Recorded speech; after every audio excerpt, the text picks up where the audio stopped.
The journey starts with the self first. If I am treating myself with generosity and kindness and acceptance and no judgment, no blame, it's a really good start to go and approach others as well. Welcome to the Whole You podcast. I'm Shannon O'Brien. These episodes explore topics related to pursuing your life's work and living a balanced, purposeful life. We dive into subjects related to wellness, career, and service. We hope you feel engaged in the conversations, share your comments, and click subscribe. I am honored to introduce my very dear friend, Ahmed Alashwah.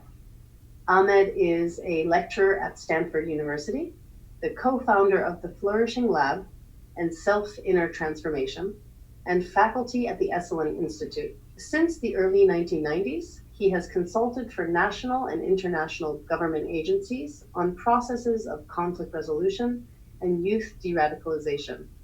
After his latest technology company was acquired, he embarked on a decade of intensive research into contemplative studies, neuroscience, and psycholinguistics.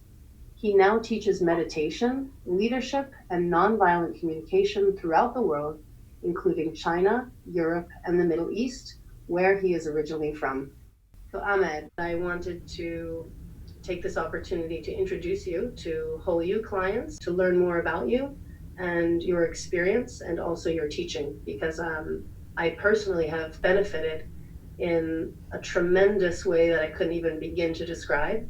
And I imagine that the hundreds, if not thousands, of students who have attended your classes or will be viewing your various webinars will also benefit tremendously from your teaching. So I'm just excited to have you here, and I'm very, very grateful for you spending the time with us.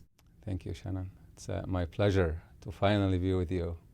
I'm really curious to hear what made you switch from your 10 years of intense self-discovery to then go and teach hundreds of people around the world on topics related to nonviolent communication specifically. How did that switch occur? I think it was circumstantial, Shannon. When you spend 10 years or more alone, you sort of become happy alone, but really untested, unexamined. So I am imagining if you bring any monk from wherever, India, China, Tibet, anywhere, and you put him in the Silicon Valley, and see what happens if somebody steps on his foot, say. Now you are in communication with others, you're living life. And it's so easy to be alone. It's lonely, though, so lonely. Even though you just try to bypass all of these feelings, because you sort of, because of the meditation, you ascribe it to the self, to the ego, and you try to bypass all those human needs and the humanness in you. It doesn't leave you alone. It really just makes you like a machine.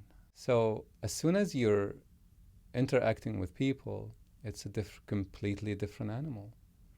So now so you think it's just the TOM, the theory of mind, and just it's enough to read other people's minds. This is not true at all.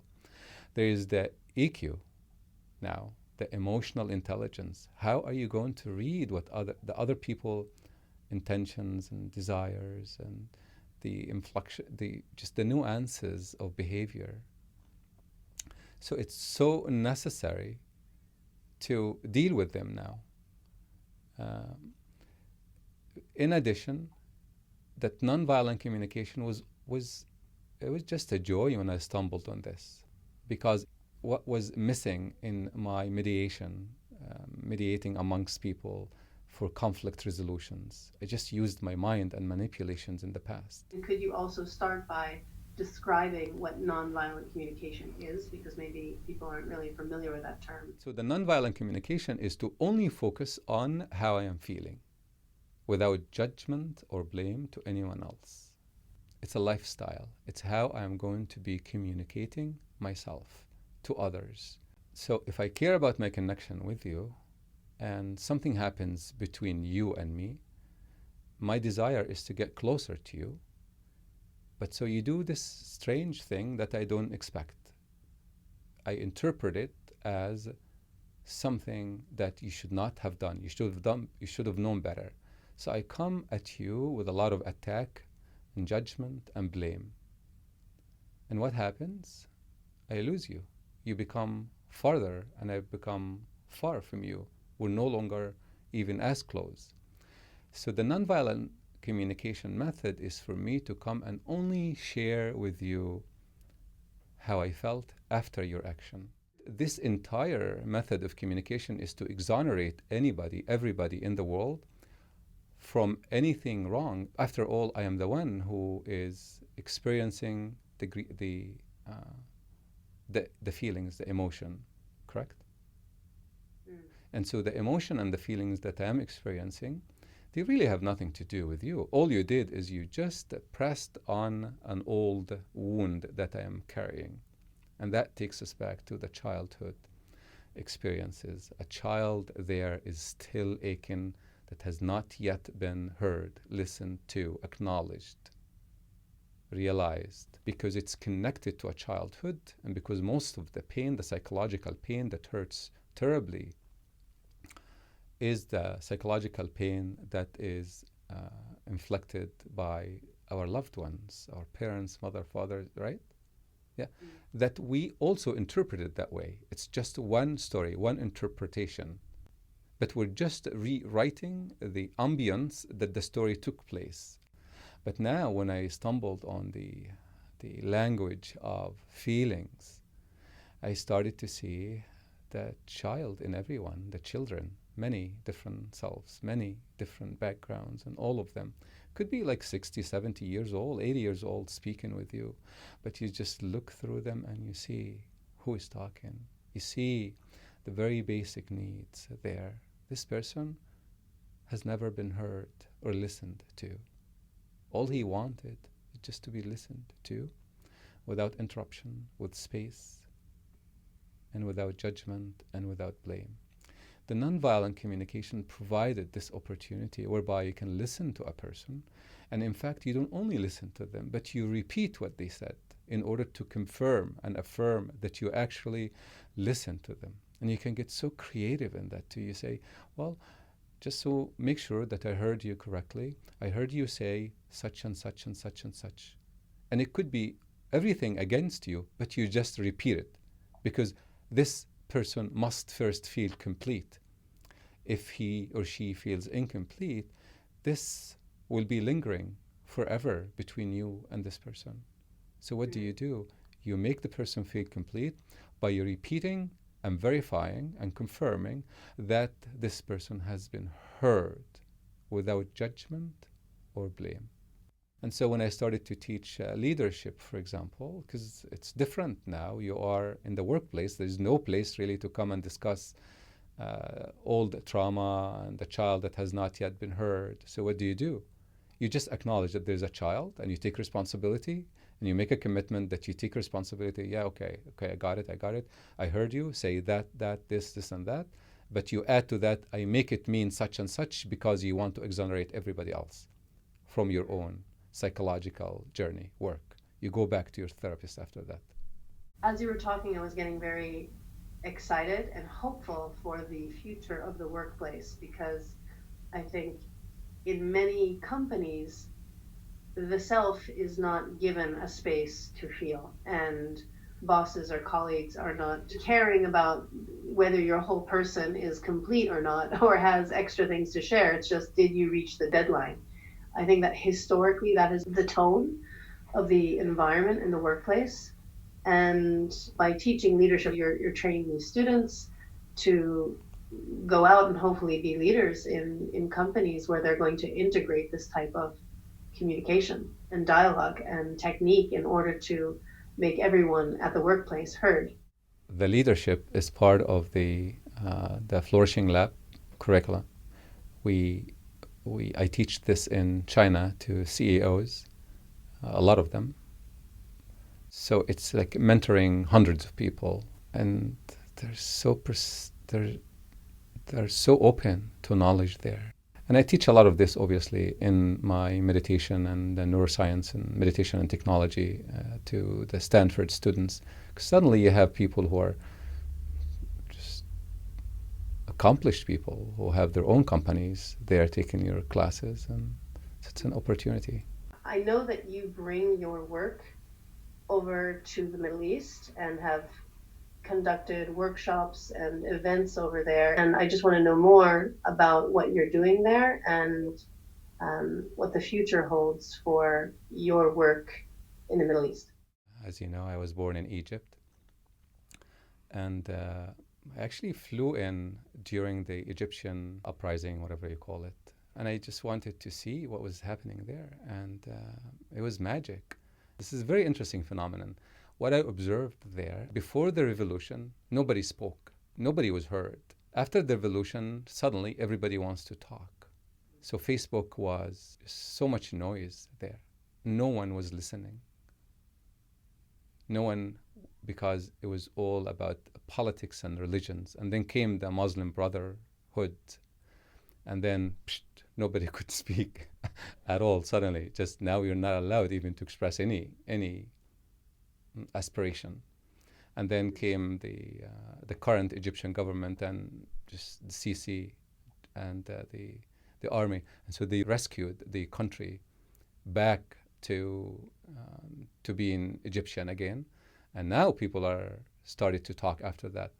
But all along, still, there is the dialogue that I'd like to see. So you foresee yourself going back to Egypt and continuing your efforts to bring nonviolent communication to people there? Yeah, and really a lot more than that. What I'm interested in is to help the disenfranchised when it comes to knowledge. They lack, they are not exposed. It's just so interesting that there's so much knowledge that part of the world doesn't even know exists. And it requires a specific skill set. And the skill set here is for someone who can actually speak that language. And there's so much hunger to bring this knowledge and information and the conscious leadership and the nonviolent communication, a better method of communication that people feel that they are listened to, they are heard. Their feelings, I don't care about the opinion much. It's just the feelings. This person is not dying to tell you, hey, by the way, I am pro or against Sisi or Muslim Brotherhood. They just have some feelings. They want to express them. And you just listen to them. It seems you are uniquely poised to be a very influential catalyst for change. I'm very hopeful.